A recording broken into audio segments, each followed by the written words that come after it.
Dear students, I am Vijay Pratap Singh, your commerce teacher. Today our topic is money. Once again we start from topic. First I will introduce is class 12 economics and our topic is money. आपके topic को start करने से पहले बच्चों मैं एक बात और बता दे रहा हूँ कि क्लास 12 का इकोनॉमिक्स और उसका सब टॉपिक मनी। क्लियर? आप इसे कह रहे हैं मनी टॉपिक या मनी चैप्टर, जो भी आपके बुक्स में दिया according to that I had made here lecture video. So dear students, you have to listen carefully. इसकी सहायता से आप आसानी से इसे समझ सके। मैंने एक शॉर्ट नोट यहाँ बनाया, उसी के अनुसार आपको छोटा सा लेक्चर दे रहा हूँ। Listen it and make a note and revise carefully. If any doubt should be there, you have to ask with the help of comment, otherwise write your suggestions also. Dear students, listen once again. Money, आप सबको पता है कि पैसा हमारे लिए सबसे महत्वपूर्ण भाग है हमारे जीवन को चलाने के लिए। तो पैसा हमारे पास होना चाहिए, पैसा हम कमाएंगे तभी हमारे पास होगा, ठीक है। But one more thing here, money but ancient time, जैसे पैसा अब हमारे पास है, पहले ज़माने में पैसे की कोई ज़रूरत नहीं होती थी, ना पैसा होता था, ना पैसा बना ही था, ठीक है। तो हम अगर पैसे के बारे में पढ़ते हैं तो थोड़ा सा पीछे भी चले जाते हैं कि पहले क्या होते थे। तो पहले ज़माने के लोग कैसे काम करते थे अगर पैसा नहीं होता था, ठीक है। तो इसके लिए पैसे से ही हमारी दिनचर्या चल सकती है, पैसे से ही किसी सामान का एक्सचेंज कर सकते हैं, पैसे से किसी सामान को खरीद सकते हैं। Otherwise then we have to exchange money, we will get money with the help of money. सामान तभी हम प्राप्त करेंगे जब हमारे पास पैसा हो। बट पैसा तो अब बना है, 50 साल, 100 साल, 200 साल पहले। इसके पहले क्या चीज़ें होती थी, इसके बारे में हम बढ़ते हैं। जब हमारी अर्थव्यवस्था स्टार्ट हुई, हमें सामानों का लेन देन करना होता था, तो हम सामान के बदले सामान का लेन देन करते थे। इसे हम कहते हैं barter system. We are starting from here barter system. Barter exchange is direct exchange of the commodity. Barter system में क्या होता था, हम किसी भी सामान को एक्सचेंज कर सकते हैं, डायरेक्ट चेंज टू कमोडिटी। उस सामान के बदले में दूसरे सामान को हम दे सकते हैं। फॉर एग्जाम्पल, अगर हमें 1 किलो चावल चाहिए तो हमारे पास गेहूं है, तो गेहूं दे के चावल ले सकते थे। अगर हमें एक पेन की ज़रूरत है तो पेंसिल दे के पेन ले सकते हैं। अगर हमें किसी और अनाज की आवश्यकता है तो दूसरा सामान हम दे के उसे बदल सकते थे। लेकिन इस बदलाव में सीधे कुछ नुकसान भी होता था तो कुछ फ़ायदा भी होता था, लेकिन उस समय कोई ऑप्शन नहीं था, इसलिए हम बार्टर सिस्टम को फॉलो करते थे। क्यों? जैसे अभी हमें सेब दे के केला लेना, for example we can say with the help of that we have to change and we have to exchange. This is the barter system. अभी 1 रुपया दे के 10 रुपया लेना हो तो एक को फ़ायदा हो रहा है, दूसरे को नुकसान हो रहा है। ये बार्टर सिस्टम में था, लेकिन रूल तो रूल था, लोगों को एक्सचेंज करना पड़ता था, लेकिन इसके बदले में उन्हें नुकसान होता था। That's why we are following barter system in last time. Now no barter system, we are following only money. That's why government had provided money. सरकार ने उस चीज़ों को बंद करके क्या किया, पैसे को लाया। तो पहले भी पैसे नहीं थे, पहले सिक्के चलते थे, मुहरें चलती थी। धीरे धीरे बदलाव आया और आज के ज़माने में मॉडर्न सभ्यता में हमें पैसे की ज़रूरत है। Okay, now we have to come on the point money. तो पैसे के मैंने यहाँ 4 भाग भी किया है कि 4 तरह के पैसे अभी हम चलाते हैं या चलते थे या चलेंगे। तो first one is given here, commodity money, metallic money, paper money, bank और credit money. 4 types of money I have written here on the board. With the help of that, I will explain you one by one. First one is given here, commodity money. Means ऐसी कोई सामान जिसके बदले हम कोई सामान ले सके, जैसे गाय, cow, leather, pearls, etc. I written here. With the help of that, we can able to exchange our goods and material. With the help of that, we can get another thing. This is called commodity money. Second one is given metallic money. ऐसा कोई पदार्थ हो, ठीक है, तो ऐसे कोई पदार्थ और सामान में दो ही चीज़ों को हम इस समय जानते हैं, सोना और चांदी. Metallic money, which one? Gold and silver. With the help of gold and silver, we can able to make money, we can able to save money, we can able to exchange money. इसकी सहायता से हम पैसे को बना सकते हैं, save कर सकते हैं, बदल सकते हैं. अगर आपके पास 100 ग्राम सोना हो या 1 ग्राम सोना हो, आप आसानी से सोने को पैसे में एक्सचेंज कर सकते हैं. This is the important part of our metallic money. Third one is given here paper money. Paper money we know very well. Nowadays we are using notes. इस समय हम पैसे का इस्तेमाल करते हैं तो कॉइन हो गया, कॉइन इसमें नहीं, ठीक है. पेपर जो आप नोट रखते हो अपने पास, 10 रुपये, 20 रुपये, 50, 100, 1000, 2000, जो भी आप नोट रखते हैं अपने पॉकेट में cash, it will be the paper money. But one more thing, control by RBI. Paper money किसके द्वारा कंट्रोल की जाती है? RBI के द्वारा. और कोई इसे कंट्रोल नहीं कर सकता, ना बना सकता है. Only who is controlling paper money is controlled with the help of only RBI. Next one is here paper और credit money.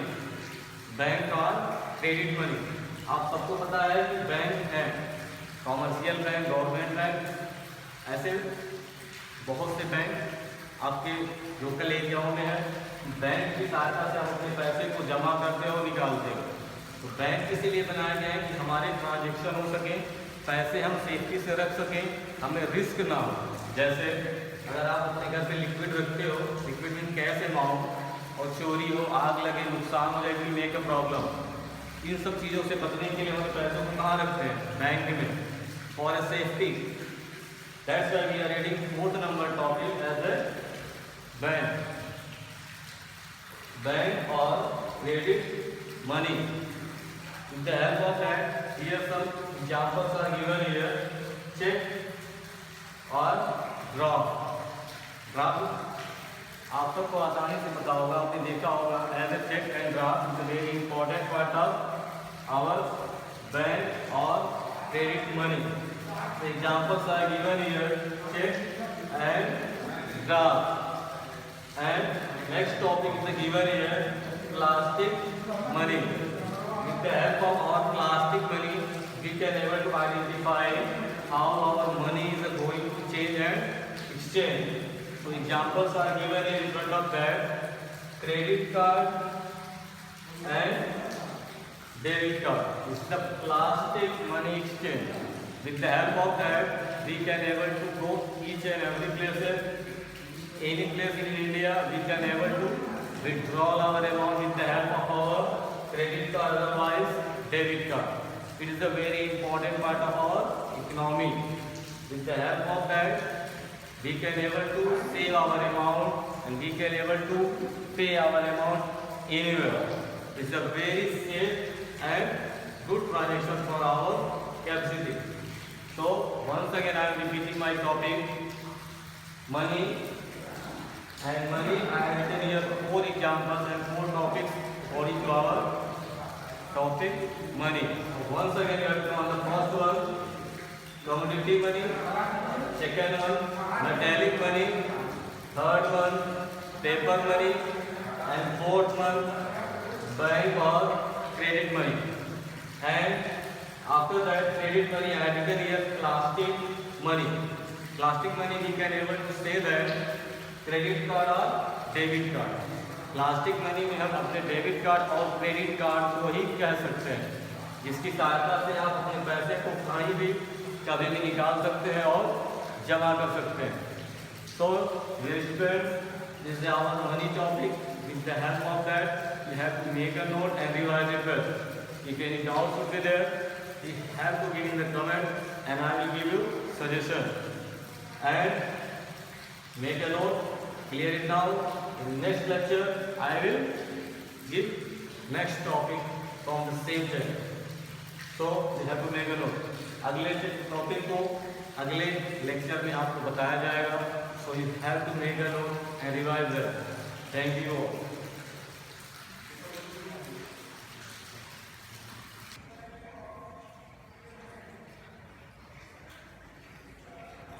So dear students, just I have told you about the money. अभी मैंने आपको money के बारे में बताया, पैसा, धन, संपत्ति, ये हम इसे कैसे अपने पास रख सकते हैं, पैसे से हम क्या कर सकते हैं, पैसे का क्या प्रोसेस है और पैसा हमारे लिए क्या महत्वपूर्ण योगदान देता है. तो पैसे से ही हमारा दुनिया का सारा काम हो सकता है. पैसा ही सबका मूल्यांकन करता है. पैसे से ही हम सबकी वैल्यूएशन को आंक सकते हैं. जैसे मैंने अभी आपको 2 मिनट पहले बताया कि पहले ऐसा कुछ नहीं था, तो हमें बार्टर सिस्टम को फॉलो करना होता था, जिसकी सहायता से हम सामान का एक्सचेंज करते थे और एक सामान के बदले दूसरे सामान को बदल के लेते थे, जिसमें एक पार्टी का फायदा और दूसरे का नुकसान भी हो जाता था. लेकिन अब पैसा जब बन गया है तो पैसे की वैल्यूएशन के अनुसार ही हम सामान का मूल्य निर्धारण कर देते हैं और उसके बदले में हम पैसा देते हैं और वो सामान खरीद के लाते हैं. Now you have to come on the point money, and you have to see meaning of money. Money is anything which is commonly accepted as a medium of exchange. पैसा एक ऐसी चीज है, ऐसा संपत्ति, ऐसा सामान है जिसकी सहायता से हम किसी भी सामान को एक्सचेंज कर सकते हैं. पैसा वह माध्यम है, मीडियम इज माध्यम, कि पैसे के माध्यम से किसी भी सामान को एक्सचेंज कर सकते हैं. जैसे अगर हमारे पास पैसा है तो हम पैसा लेके जाएंगे, हम कार लेके आएंगे, पैसा लेके जाएंगे और 1 किलो चीनी लेके आएंगे. तो पैसे की सहायता से हम किसी भी सामान को एक्सचेंज कर सकते हैं, मतलब ले सकते हैं. पैसे के बदले में हम सोना खरीद सकते हैं. पैसे से हम लेके गाड़ी ले सकते हैं, ट्रक ले सकते हैं, बस ले सकते हैं, बाइक ले सकते हैं. ये सारी सुविधाएं हम कैसे प्राप्त कर सकते हैं? जब हम पैसा लेके जाएंगे, अगले को पैसा देंगे और वो पैसे के बदले हमें दूसरी संपत्ति को प्रदान करेगा. यही हम लोग फॉलो करते हैं, यही प्रोसेस है. A unit of value is stored as a value of means for standard of deferred payments. See these topics and lines. With the help of that, we can say that we can able to pay. किसी भी amount को हम पे करते हैं. आप कोई भी सामान खरीदने जाते हो, अगर आप एक बाइक खरीदने गए और उसकी दाम 80,000 रुपये है, तो आप उसका क्या करते हो? पेमेंट करते हो. With the help of payment we can able to take that particular thing with the help of money. पैसे की सहायता से हम किसी भी सामान को आसानी से खरीद सकते हैं. क्यों? क्योंकि हम पैसा देंगे तो उस सामान के मूल्य के बराबर पैसा देंगे और वो संपत्ति हमारी होगी. With the help of that, we can able to purchase that particular thing with the help of money. This is the meaning of money. Once again, you have to see meaning. Money is anything which is commonly accepted as a medium of exchange, a unit of value, a store of value, and means for standard of deferred payments. With the help of this payment, we can able to get this particular thing with the help of money. So next point should be given here. What is the function of money? Now we have to come here function. Before that we had read about the meaning. Now function of money. With the help of this process, we can able to see first one primary, second one secondary. Function of money. First one is the primary function, second one is the secondary function of money. And here 2 sub part is also given here. In primary, first part is given a unit of value. A unit of value is the first, and second is a medium of exchange. With the help of that, we can say that suppose we are going in the market, a unit of value we have to know that. अगर आप बाजार जा रहे हैं 10 रुपए का एक pen खरीद रहे हैं तो आपको पता हो गया कि उस यूनिट की वैल्यू 10 रुपए हो गई। क्लियर? अगर आपको ये पता नहीं होगा कि पेन की वैल्यू 10 रुपए है तो आप उसको खरीद नहीं सकते। अगर आपको पता चल गया कि पेन की वैल्यू 10 रुपए है तो आप मीडियम ऑफ एक्सचेंज पैसे को लेके जाओगे, 10 रुपए आप उसे पेमेंट करोगे और उसके बदले में आपको एक पेन मिलेगा। This is the primary function of the money. Clear? Once again another example I am going to tell you. Listen, suppose आपको एक कार खरीदनी है तो पहले आप दुकान पे जाओगे, पता करोगे कि कार की वैल्यू कितनी है। तो a unit of value is suppose 10 lakh. अगर लिखा गया वहां, उसने बताया कि आप कार जो खरीदने आए उसकी वैल्यू कितनी है, 10 lakh. Next process what is that? A medium of exchange. अब एक्सचेंज करना, आपको कार वहां से लानी है अपने घर, तो आपको उसके बदले में क्या देना होगा, एक्सचेंज करना है। What is the medium? Money is the only one medium you can exchange with the help of money only. तो आप उसके बदले में 10 लाख रुपए उस दुकानदार को देंगे और उसके बदले में वो आपको क्या देगा, एक गाड़ी। ठीक है? With the help of that you will take that car at your home. This is the process. This is a primary function. Clear? Next one is given here, function of money. Second one, secondary function. In secondary function, first step is given here, a standard of deferred payment. Second one is a store of value. Two processes given here. Once again you have to listen carefully. First one is a function of money. First one, primary function. Second one, secondary function. First one, two subparts, a unit of value. Second, a medium of exchange. Same, you have to come in the secondary, a standard of deferred payment. Second one, a store of value. So first one, you have to listen once again. A standard of deferred payment means when you have to go to payment any other thing according to standard we can able to pay. That's why money is the very important part of our payment. Second one, a store of valuation. When we have to store a value of a car, according to that only we can able to purchase anything in the world. Without money, we can't able to exchange nowadays anything. So money is a very important part of our economy and economics. With the help of that, we can able to survive. So dear students, listen once again about the meaning of money and function of money. In next topic, in next lecture, I will tell you about more about the money.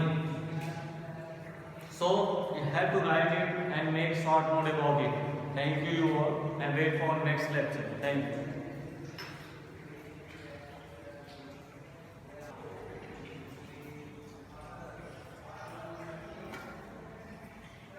Now next topic of the money, definition. Now we have to come on the point definition of money. अब पैसे का हम definition मानते हैं कि money topic के अंदर जो पढ़ रहे इसका क्या definition हो सकता है। तो अगर आप पैसे का definition कहना चाहते तो पैसे की हजारों definition हो सकते हैं, but I have written 4 only very shortly. लेकिन मैंने कम से कम 4 टॉपिक को आपके सामने लिखा हुआ है कि पैसा क्या है और पैसे का एक उचित डेफिनेशन हम क्या कह सकते हैं। But in simple small heading I had made. मैंने छोटा सा साधारण सा हेडिंग बना के रखा है आपके सामने, आप इसे लिख सकते हैं, नोट कर सकते हैं। But in exam you have to explain it. इसे आप एक्सप्लेन करोगे और अच्छे से लिखोगे डिटेल में। It's a very important part of chapter, it's definition of money. अब पैसे के बारे में हमने आपको बताया कि पैसा एक ऐसा माध्यम है जिसकी सहायता से हम किसी भी सामान को एक्सचेंज करके खरीद के घर ला सकते हैं। मतलब अगर हमारे पास पैसा है तो हम कोई भी सामान खरीद के बाजार से अपने घर ला सकते हैं। ये एक्सचेंज ऑफर मीन्स अगर मेरे पास 2 रुपये है और मुझे ये डस्टर खरीदना है, तो इस डस्टर की वैल्यू अगर 10 रुपये हम लगाते हैं तो हम नहीं खरीद पाएंगे क्योंकि हमारे पास 2 रुपये है और डस्टर की वैल्यू 10 रुपये है। तो हमें अगर रजिस्टर खरीदना है अपने पास से 10 रुपये दुकानदार को देना होगा और रजिस्टर हमें मिलेगी। Means when we have to pay actual value of the register and I will purchase it. This is the right definition of money. हमें किसी भी सामान को अगर क्रय करना है या विक्रय करना है, खरीदना है या बेचना है, उसे एग्जैक्ट अमाउंट पे हमें बेचना होगा या खरीदना होगा, उसके लिए हमें पैसे चाहिए, धन चाहिए। Okay, now definition of money. First one I have written here, legal definition of money. ऐसा डेफिनेशन होना चाहिए पैसे का जो उचित हो, लीगल हो। लीगल मीन्स कानूनन सही हो। Okay, means when we have to go anywhere we have to see each and everything in the legal process. Legal definition of money you will get inside in the book. When I will explain next time each and every topic, once again I will write and detail it. अभी मैंने यहाँ जो 4 topic आपके सामने लिखा हुआ है ये उसके मेन हेडिंग्स हैं। इसका सॉल्यूशन लिखा गया है यहाँ लीगल डेफिनेशन ऑफ मनी। इसके अंदर के जो छोटे छोटे सब टॉपिक हैं आपको नेक्स्ट लेक्चर में प्राप्त हो जाएंगे। आप इस मेन हेडिंग को लेकर अभी आप लिख लेंगे, दोहरा लेंगे और पढ़ लेंगे, लेकिन नेक्स्ट लेक्चर में इसके सब टॉपिक अंदर के आपको बताया जाएगा। Now main 4 headings are given here. Legal definition of money, second functional definition of money, third narrow base broad definition of money, next one last money and near money according to definition of money. ये चारों के अनुसार आपको definition पढ़ने हैं। अभी next lecture में आप इन चारों को डिटेल में पढ़ोगे और चारों के आप मीनिंग जानोगे। चारों में डिफरेंस क्या है, अंतर क्या है, समानताएं क्या है, सारी चीजें आपको जाननी होंगी। मेरिट क्या है, डीमेरिट क्या है। But when you will come in the definition of money, according to that you have to write. Clear? So money topic is a very important part of your macroeconomics. So dear students, you have to follow each and every instruction what is the given by me. Okay? When next lecture I will provide you with the help of video. Same thing should be there. Legal definition of money I will write once again here, and subtopics will be given between them. But now is the main heading. You have to write and continue it for a revision work. Clear? If any doubt should be there, you have to be in comment. Clear? So write it, revise, and be careful for that. So write about it and make a note. Notes are very important part for you, and you have to prepare it for exam. So write it. Thank you all.